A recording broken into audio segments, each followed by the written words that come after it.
तो हाँ जी स्टूडेंट्स, आज हम पढ़ेंगे प्लस टू क्लास का जो टॉपिक है, ठीक है, application of derivative chapter 6 class plus two का, ठीक है। वो एक्सरसाइज हम स्टार्ट करने जा रहे हैं। एक्सरसाइज 6.1 का फर्स्ट क्वेश्चन है, ठीक है। क्वेश्चन में पूछा गया है हमें पूछा है कि हमें बोला है find the rate of change of area of the circle, कि rate of change of area बताना है सर्कल का विद रिस्पेक्ट टू रेडियस के रिस्पेक्ट में, ठीक है।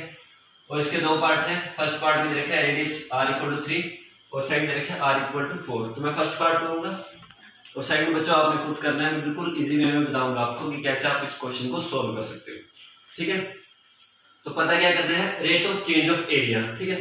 तो सबसे पहले बच्चों आपको पता है कि जो एरिया ऑफ सर्कल क्या होता है, तो एरिया ऑफ सर्कल, ठीक है, तो वो होता है पाई r स्क्वायर, ठीक है। तो हम इसको a से डिनोट कर लेते हैं, यानी कि a क्या है हमारे पास, पाई r स्क्वायर, ठीक है। तो इसमें बोले हैं rate of change of area of a circle with respect to radius, यानी कि हमें विद रिस्पेक्ट टू रेडियस बोला ना बच्चों इसने, तो हम इसका डेरिवेटिव करेंगे एरिया का विद रिस्पेक्ट टू रेडियस। जैसे हम यहाँ लिख देंगे dA/dr, ठीक है।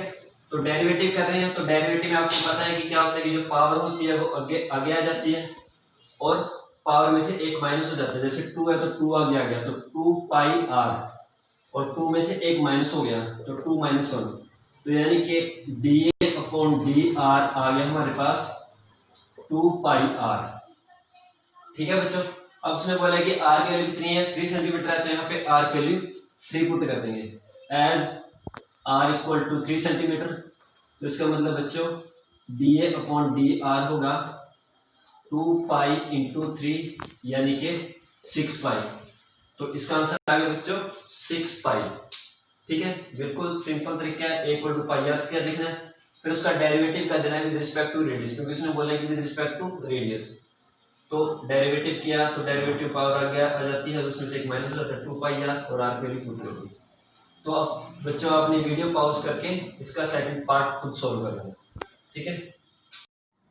तो बच्चों नेक्स्ट क्वेश्चन क्या है हमारा, the volume of a cube is increasing at the rate of 8 centimetre cube पर सेकंड, ठीक है।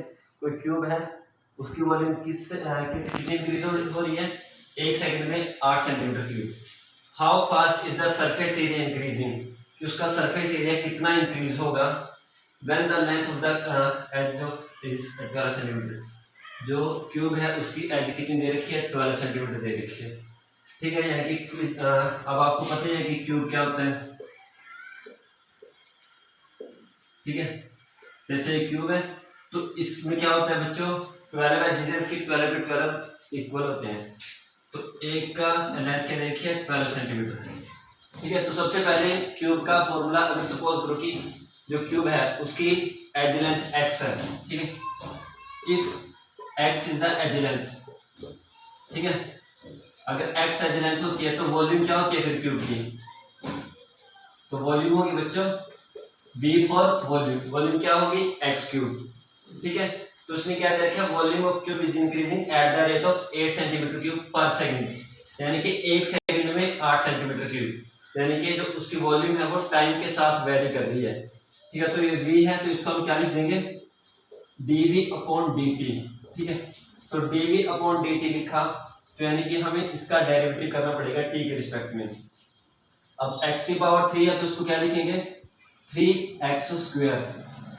अब बच्चों आपने एक बात ध्यान देनी है, यहाँ पे x है और यहाँ पे क्या है t, यानी कि हम डेरिवेटिव तो t के रिस्पेक्ट में कर रहे हैं, और यहाँ पे x है, तो यानी कि हमें x का अलग से डेरिवेटिव करना पड़ेगा। तो x का डेरिवेटिव t के रिस्पेक्ट में क्या होगा dx/dt, ठीक है बच्चों, ये चीज होगी। तो बच्चों ये तो आ गया हमारा चेंज इन वॉल्यूम, और वो dv/dt कितने दे रखे हैं हमें 8, तो यहाँ पे हम 8 पुट कर देते हैं, तो कितना आ गया 8 = 3x² × dx/dt, ठीक है बच्चों। तो ये चीज आ गई। अच्छा, उसके बाद उसने बोला है कि एज लेंथ कितनी है 12 है, यानी कि जो x है हमारे पास में हम x लेके चले थे, एज लेंथ कितनी दे रखी है 12 दे रखी है, तो यहाँ पे 12 पुट कर देंगे, तो 8 = 3 12 का स्क्वायर × dx/dt, ठीक है बच्चों। तो मैं अब स्टेटमेंट रब कर देता हूँ, स्टेटमेंट तो आप लोग देख ही चुके हो, ठीक है। तो बच्चों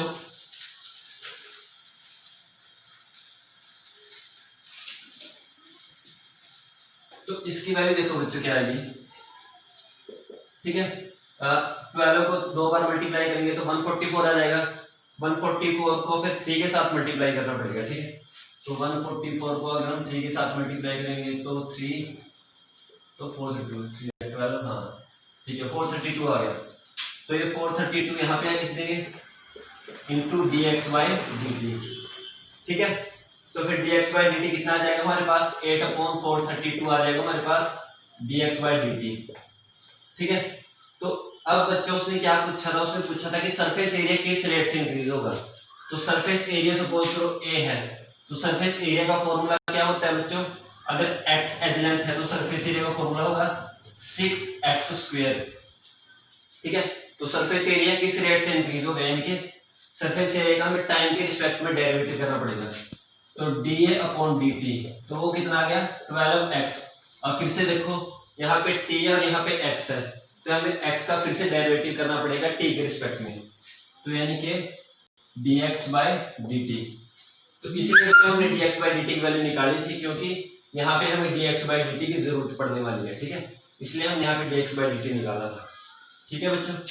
तो dA/dt की वैल्यू क्या आएगी बच्चों 12x इंटू 8/432। अब फिर से यहाँ पे x की वैल्यू पुट करनी है, x आपको पता है कितना हमारे पास 12 है एज लेंथ। तो dA/dt कितना आ जाएगा बच्चों 12 इंटू 12 इंटू 8/432, ठीक है। तो यहाँ पे फिर से dA/dt तो 12 को 12 से मल्टीप्लाई किया 144 इंटू 8/432, ये 3 पे कैंसिल हो गया। तो dA/dt की वैल्यू आ गई बच्चों 8/3, ठीक है। तो यानी कि 8/3 के हिसाब से जो सेंटीमीटर स्क्वायर के हिसाब से हमारा जो एरिया इंक्रीज होगा पर सेकंड में, ठीक है बच्चों।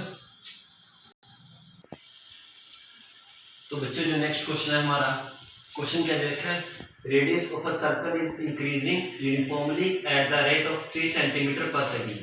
यानी कि कोई सर्कल है, उसकी जो रेडियस है वो कितना इंक्रीज कर रही है, 1 सेकंड में 3 सेंटीमीटर इंक्रीज कर रही है, ठीक है। Find the rate at which the area of circle increasing.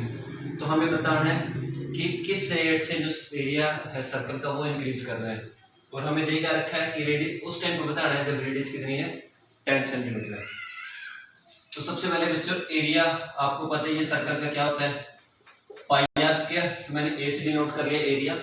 तो एरिया इक्वल टू क्या है πr²। तो इसने क्या बोला है, हमें पता क्या करना है कि किस रेट से एरिया इंक्रीज हो रहा है टाइम के रिस्पेक्ट में, क्योंकि हमें जो रेडियस है बच्चों वो दे रखी है कि 3 सेंटीमीटर 1 सेकंड में इंक्रीज हो रही है, यानी कि टाइम के हिसाब से रेडियस बढ़ रही है। तो इसका मतलब बच्चों जो एरिया है वो भी टाइम के हिसाब से बढ़ेगा, ठीक है। तो अगर ए की वैल्यू πr² है तो dA/dt क्या होगा बच्चों 2πr हो जाएगा, ठीक है। 2 अब गया जाएगा डेरिवेटिव हो गया। अब बच्चों देखो यहाँ पे r और यहाँ पे t है, ठीक है। तो हम डेरिवेटिव किसके रिस्पेक्ट में कर रहे हैं t के, बट यहाँ पे r है, तो हमें r का अलग से डेरिवेटिव करना पड़ेगा। अगर बच्चों यहाँ पे भी r होता तो यहाँ पे भी r था तो क्वेश्चन यहीं पे खत्म हो जाना था, ठीक है, डेरिवेटिव यहीं पे खत्म हो जाना था। बट यहाँ पे t है और यहाँ पे r है, तो हमें r का अलग से डेरिवेटिव करना पड़ेगा। तो यानी कि r का डेरिवेटिव t के रिस्पेक्ट में क्या हो गया बच्चों dr/dt, ठीक है। तो dA/dt कितना हो गया 2π। अब बच्चों r रेडियस हमें कितनी दे रखी है 10 सेंटीमीटर, तो यहाँ पे 10 पुट कर देंगे इसके वैल्यू। अब dr/dt यानी कि रेडियस कितना चेंज हो रही है टाइम के साथ वो हमें दे रखा है बच्चों पहले 3 सेंटीमीटर पर सेकंड, यानी कि 3 सेंटीमीटर 1 सेकंड में बढ़ रही है, यानी कि रेडियस कितना चेंज हो रही है टाइम के साथ 3 सेकंड। तो बच्चों dA/dt आ जाएगा आपका 30 × 60, 30 × 2 60, तो 60π आ जाएगा, ठीक है बच्चों। तो ये क्वेश्चन ऐसे था।